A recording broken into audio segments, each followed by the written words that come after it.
ወረዳ 04 ዓለም ባንክ አካባቢ ነው።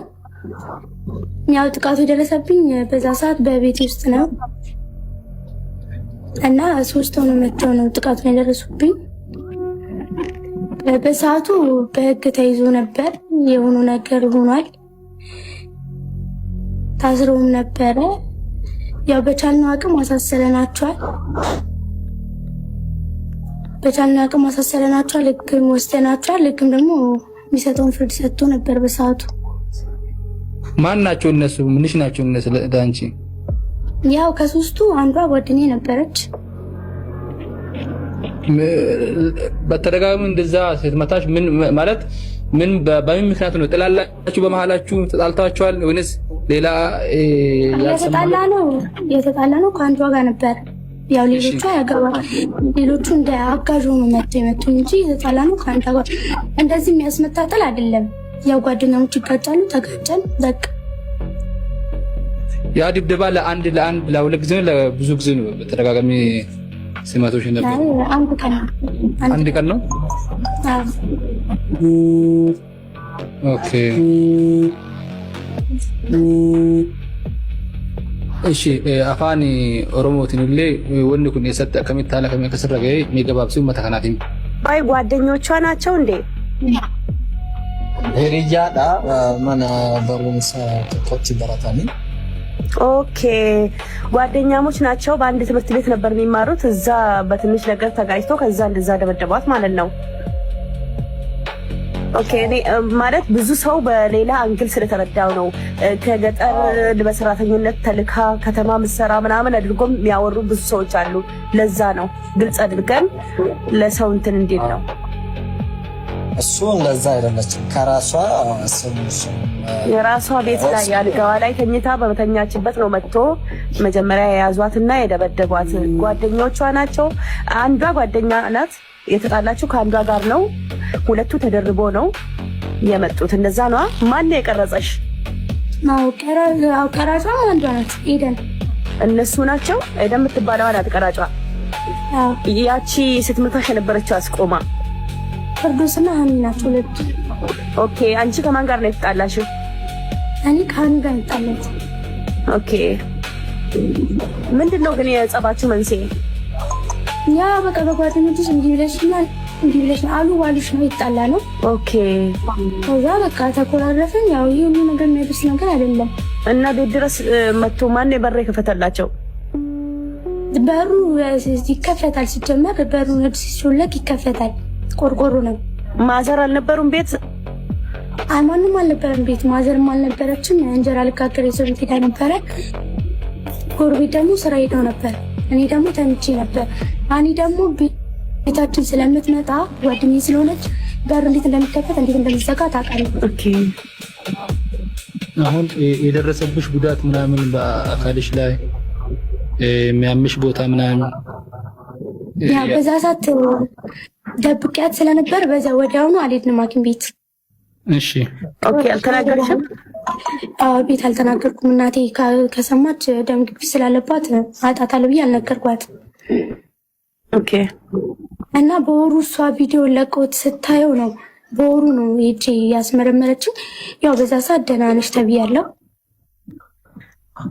ኦኬ ሚዲያ ላይ ኦብሴ እንዴት አገኘች? ሚዲያ ላይ እንዲፖሰት ያው ግሩፕ ነበር መጀመሪያ ግሩፕ ላይ ተለቀቀው። የእናንተ የጓደኛ ግሩፕ ላይ ተለቀቁት ቀርጸውሽ? ቪዲዮን ግን ለምን ፈለጉ መቅረጹ? ያው መተናታል ሲሉ ቪዲዮ ካሌላችሁ ደግሞ አልመቱኝም ስለምን ማስረጃ ይሆንናል ብለው ነው ቪዲዮን እነሱ የቀረጹት።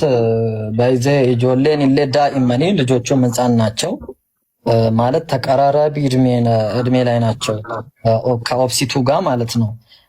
ቪዲዮውን የሚቀርጹት ደግሞ ለቀሩት ጓደኞቻቸው ሊያሳዩ ነው። ትምህርት ቤት ወስደው ምናምን ኖርማሊ መተናታል ምናምን ብለው ለማሳየት ነው መሰለኝ። አከሱማ ኦፕሲቱ እንደዛ ነው።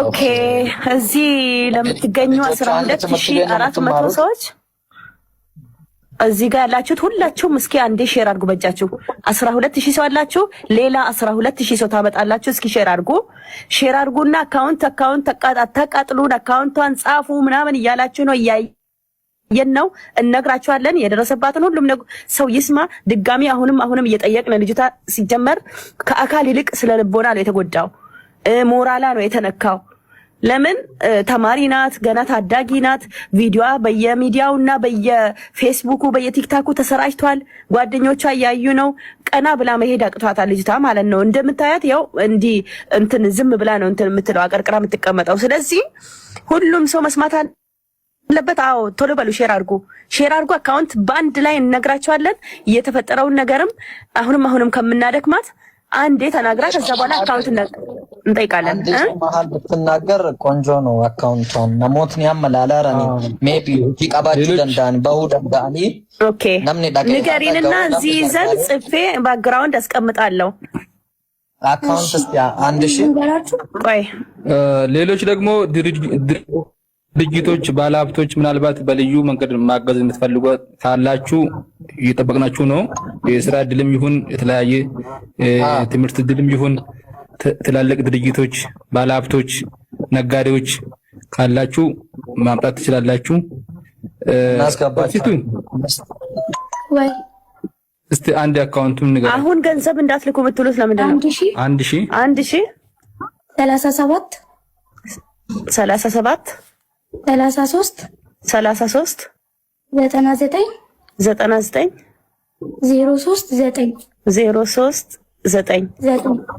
ሁላችሁም አንዴ ስልካችሁን ያዙ እጃችሁ ላይ ያዙ ነግራችኋለሁ ያው ታሪኩን እንደሰማችሁት ነው በጓደኛ መሀል ጸብ አለ ግን የዚች ልጅ ጸብና ድብደባ የግድያ ሙከራ እንጂ እኔ ድብደባ ብቻ ነው ብዬ አላስብምና ልጅቱ ምን ያክል ስነ ልቦናዋ እንደተጎዳ በአካል ሂደው ያዩት ሰዎች ነግረውኛል በአካል ሂደው ቤቷ የጠየቋት ሰዎች እንደነገሩኝ ከሆነ በጣም ፈሪ ሆናለች በዛው በተኛችበት መኝታ ቤትና ብተዋ ቤተሰብ በሌለበት ሰዓት ሂደው ደብድበዋት በገዛ ቤቷ ውሃ ደፍተውባት እንደዛ የሽፍት አይነት ባህሪ እስኪያሳዩ ድረስ ያን ሁሉ ነገር ካደረጉባት በኋላ ያው ልጆች ናቸው ተብለው ተፈተዋል ግን አሁንም ቢሆን እንዲፈሩ መደረግ አለባቸው ያለበለዚያ በዚህ ልምዳቸው ሌሎችንም ህፃናት ልጆች እንደማያጠቁ ምንም ማረጋገጫ የለምና እንደው ይሄ ጉዳይ ቢታሰብበትና ልጆቹ ቅጣት ቢሰጣቸው ጥሩ ነው ብዬ ነው ማስበው እንደኔ አስተያየት ልጅቱ ግን በጣም ጥሩ ስነ ምግባር ያላት ልጅ መሆኗን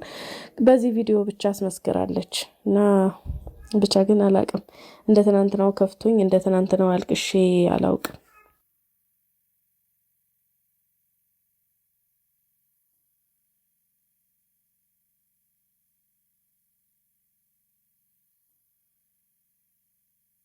እነ ጆርዲ ከአንድ አፍሪካዊ ኢንፍሉዌንሰር ጋር ስላደረጉት እኔ ላይቭ ዲስከሽን ነው የማሳያችሁ Now you spoke about some part of culture and tradition that you feel like should be stopped or abolished or banned. So what are those? Can you just throw more light on that? ጠያቂው እንደዚህ ይላል አሁን እንዲቆሙ እንዲወገዱ ወይም እንዲታገዱ ይገባል ብለሽ ስለምታስባቸው አንዳንድ የባህልና የህግ ክፍሎች ተናግረሻል እነዚያ ምንድናቸው በዚህ ላይ ትንሽ ተጨማሪ ማብራሪያ ልትሰጪን ትችያለሽ ብሎ ነው የጠየቀው One of it is FGM. Addis Ababa is the capital city of Ethiopia. Not only the capital city of Ethiopia, but it's also considered to be the capital city of Africa, some would argue. And in Addis Ababa, the capital city supposedly of Africa, there is 25% of female genital mutilation. That is part of our culture. That is in the capital city. 25. That means 2 or 3 women out of 10 women right now are being genital mutilation. ቤቲ እንዲህ ብላ ትመልስለታለች መወገድ አለበት ብዬ ከማስባቸው አንዱ ኤፍጂኤም አለችው ማለትም ፊሜል ጄኒታል ሚቲሌሽን ማለት ነው ያም የሴት ልጅ ግርዛት ነው ከዛ በኋላ አዲስ አበባ የኢትዮጵያ ዋና ከተማ ናት የኢትዮጵያ ዋና ከተማ ብቻ ሳትሆን አንዳንዶች እንደሚሉት የአፍሪካም ዋና ከተማ ተደርጋ ትታያለች እናም የአፍሪካ ዋና ከተማ ተብላ በመተታሰበው አዲስ አበባ 25% የሴት ልጅ ግርዛት አለ ትላለች ይህ የባህላችን አካል ነው ይህ በዋና ከተማ ውስጥ 25% ነው ይህ ማለት ከ10 ሴቶች ውስጥ 2 ወይም 3 ሴቶች አሁን የሴት ልጅ ግርዛት እየተፈጸመባቸው ነው እየተገረዙ ነው ትላለች There's also child marriage. There's also abduction. When you go to the regional areas of Ethiopia, especially in the far north and in the far south, there is a huge amount of child marriages, especially in the conflict-related areas, because schools and some of the organized community have been disintegrated. Parents don't know where to send their girls, so they're instead marrying them off. ጆርዲ ደግሞ መልስ ያሰጠችው ያለ እድሜ ጋብቻም አለ ጠለፋም አለ። ወደ ኢትዮጵያ የገጠር አካባቢዎች ስትሄድ በተለይም ወደ ሩቅ ሰሜንና ወደ ሩቅ ደቡብ ስትሄድ በጣም ብዙ ያለ እድሜ ጋብቻ አሉ። በተለይም ግጭት ባለባቸው አካባቢዎች ምክንያቱም ትምህርት ቤቶችና አንዳንድ የተደራጁ የማህበረሰብ መዋቅሮች ፈርሰዋል። ወላጆች ሴት ልጆቻቸውን የት እንደሚልኩ አያውቁም። ስለዚህ በምትኩ ያጋቧቸው ነው ትላለች ጆርዲ። So that's part of our culture. ከዛ በመቀጠልም ስለዚህ ይህም የባህላችን አካል ነው ያለችው። ለኢትዮጵያ ሴቶች ፍትህ እንዲሰጥ ሙሉ በሙሉ ደግፋለሁ። ሴት ልጅ ስትደፈር፣ ስትገደል፣ ጥቃት ሲደርስባት ወይንም ፍትህ ስታጣ ዝም ማለት እንደሌለብን አምናለሁ። ድምጻችንን ማሰማት፣ ተጠያቂነትን መጠየቅ አለብን ብዬ ነው ማምነው። ለዚህም ደግሞ በጣም ከድሮ ጀምሮ እንደዚህ ሴቶች ሲጠቁ ሲበደሉ ቪዲዮ እሰራለሁ። ገብታችሁ ፔጅ ላይ ማየት ትችላላችሁ። እያንዳንዱ ይሄ የምታዩት ቪዲዮ በዚህም እንቅስቃሴ ላይ ተሳትፌ የሰራቸው ቪዲዮዎች ናቸው። ምንም አይነት ችግር የለብኝም በዚህ ጉዳይ ላይ። የእኔ ጥያቄ ግን ፍትህ መጠየቃችን ላይ አይደለም። ጥያቄ ታሪካችንን ለሌሎች የምናቀርብበት መንገድ ላይ ነው። ይህንን ውይይት ስሰማ ያሳሰቡኝ ነገሮች አሉ። አዎ ኢትዮጵያ ውስጥ ችግሮች አሉ። የሴት ልጅ ግርዛት በስፋት ነበረ። ያለ እድሜ ጋብቻ በብዛት ነበረ። በሴቶች ላይ ጥቃት አለ። አገሬን ስለምወድ ብቻ እነዚህን ችግሮች የሉም ብዬ የምክድ ሰው አይደለሁም፣ አልክድም። ነገር ግን አንድም ነገር አውቃለሁ። ትልቅ ለውጥና መሻሻል በዘመኔ አይቻለሁ። በተለይ በአዲስ አበባና በአዲሱ ትውልድ ላይ ብዙ ለውጥ አለ። ስለዚህ ዛሬም ኢትዮጵያ ውስጥ ምንም እንዳልተለወጠ አድርገን ማቅረብ ትክክል አይደለም። ስታቲስቲክሱንም ስንጠቀም ትርጉሙን በጥንቃቄ መናገር አለብን። 5% ሴቶች በህይወታቸው ግርዛት አጋጥሟቸዋል ማለትና ያንን ፐርሰንት አሁን እየተገረዙም እንደሆነ ማውራት ትክክል አይደለም። በተለይ ደግሞ ኢትዮጵያን ለማያውቁ የውጭ ተመልካቾች እንደዚህ ያለ አቀራረብ ስናደርግ ፈጽሞ የተለየ ምስል ሊፈጥርባቸው ይችላል። ስለዚህ የራሳችንን ችግር ወደ ዓለም መድረክ ስናወጣ በጣም መጠንቀቅ አለብን። ምክንያቱም እነሱ እውነተኛውን ችግሮቻችንን ከመስማት ባለፈ ህዝባችንን፣ ባህላችንን፣ አገራችንን እንዲጠሉ ልናደርጋቸው እንችላለን። ስለዚህ የተጠቁ ሴቶች ፍትህ እንዲያገኙ ኢትዮጵያን ከእውነታው በላይ አስከፊ አድርገን ለውጭ ዓለም ማቅረብ አያስፈልገንም። ይህንን ምለው ይህንን ብቻ አይቼ አይደለም፣ ላይቡን ሙሉን ተከታትያለሁ እና የራሳቸውንም ኢሞሽንም ምንም ሲያቀርቡ ነበረ እና ያንን ነገር ለዓለም ማቅረብ ያለብን አይመስለኝም። ሌላው ደግሞ ሁሉንም ኢትዮጵያዊ ሴት ተጎጂ፣ ሁሉንም ኢትዮጵያዊ ወንድ ጥቃት አድራሽ አድርጎ ማቅረብ፣ የኢትዮጵያን ባህል ደግሞ በችግሮቿ ብቻ ለውጭ ዓለም ማሳየት የለብንም ብዬ ነው ማምነው። በቂ የሆነ እውነት አለን እና ያንን እውነት በትክክለኛው መንገድ ማቅረብ ይቻላል። ፍትህ እንድን ለማግኘት ነገሮችን ማጋነን አያስፈልገንም። ምክንያቱም ፍትህ እውነትን፣ ማስረጃን እና ተጠያቂነትን ይፈልጋል እና በጣም ቅር ብሎኛል። አመሰግናለሁ።